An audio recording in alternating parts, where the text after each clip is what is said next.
Welcome to మన food channel. ఈరోజు recipe మనకందరికీ ఇష్టమైనటువంటి బ్రేక్ఫాస్ట్ పెసరట్టు ఉప్మా ఎలా తయారు చేయాలనో చూపిస్తున్నాను.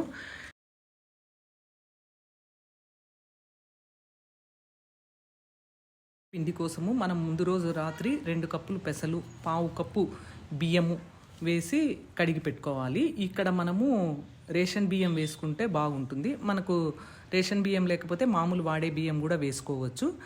పెసలు లేకపోతే పెసరపప్పు కూడా మనం వేసుకోవచ్చు.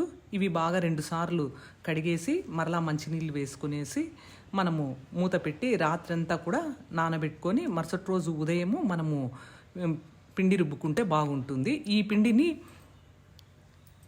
ఈ పిండిని మనము ఒక రోజు రాత్రి అంతా కూడా అక్కడ పెట్టకూడదు. మనం ఎప్పుడైనా చేసుకునేటప్పుడు మాత్రమే వేసుకోవాలి. లేదు మనం ముందు వేసుకోవాలనుకుంటే ముందు వేసేసుకొని ఫ్రిడ్జ్లో పెట్టేసుకొని మరుసటి రోజు చేసుకోవచ్చు.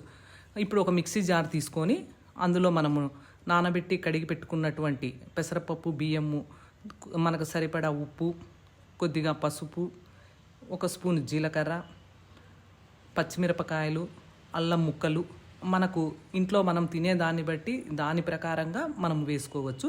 ఇవన్నీ వేసుకొని మిక్సీ జార్లో బాగా మెత్తగా వేసుకోవాలి.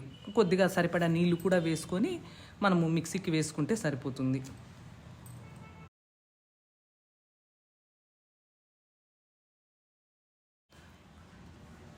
ఈ పిండిని మిక్సీకి మనం ఎంత మెత్తగా వేసుకుంటే అంత బాగా మనకు పెసరట్టు వస్తుంది. ఆ తర్వాత ఇది నురగగా మనకు కనపడాలి. తయారు చేయాలో చూద్దాము. దీనికి మనం బొంబాయి రవ్వ ఉప్మానే చేసుకోవాలా, బన్సీ రవ్వ ఉప్మా చేసుకోకూడదు. స్టవ్ మీద ప్యాన్ పెట్టి వేడయ్యాక బొంబాయి రవ్వ వేసి దోరగా వేపుకోవాలి. ఇది దోరగా వేపుకున్న తర్వాత ఒక ప్లేట్లోకి వేసి అదే ప్యాన్లో కొద్దిగా నూనె వేసి అందులో ఆవాలు, మనము పోపు దినుసులు అన్నీ వేసుకోవాలి. అంటే పోపు దినుసులు అంటే శనగపప్పు, మినప్పప్పు కొద్దిగా దోరగా వేగిన తర్వాత అందులో ఉల్లిపాయ ముక్కలు, సన్నగా తరిగినటువంటి ఉల్లిపాయ ముక్కలు కూడా వేసుకొని దోరగా వేపుకోవాలి.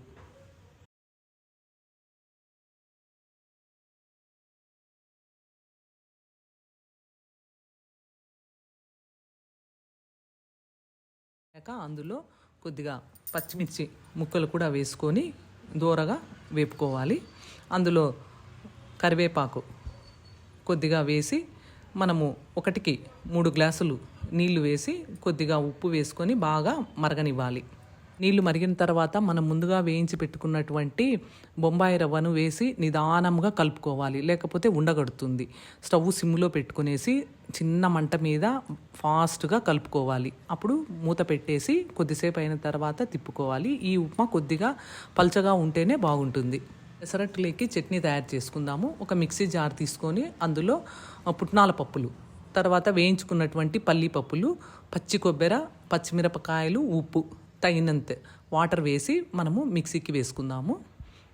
మిక్సీకి వేసుకున్న తర్వాత ఇందులో పోపు, మనము మామూలుగా వేసుకునే పోపే.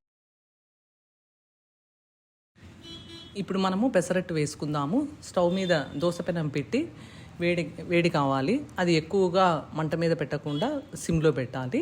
తర్వాత పెనం మీద పిండి వేసి అట్టులా వేసుకోవాలి. ఎక్కువ నూనె వేసుకుంటే రుచిగా ఉంటుంది. ఇందులో ఉల్లిపాయ ముక్కలు వేసి మనము అట్ల కాడతో బాగా స్ప్రెడ్ చేసుకోవాలి. ఈ పిండిలోకి ఈ ఉల్లిపాయ ముక్కలు మెత్తగా లోపల ఉంటే అప్పుడు మనకు అటు రుచిగా ఉంటుంది. ఇదంతా కూడా మనము మీడియం ఫ్లేమ్ మీదనే చేసుకోవాలి. మనకు నెయ్యి ఇష్టమైతే నెయ్యి అయినా వేసుకోవచ్చు, నూనె ఇష్టమైతే నూనె అయినా మనము వేసుకోవాలి. మనకు ఎలా ఇష్టమైతే అలా వేసుకోవచ్చు.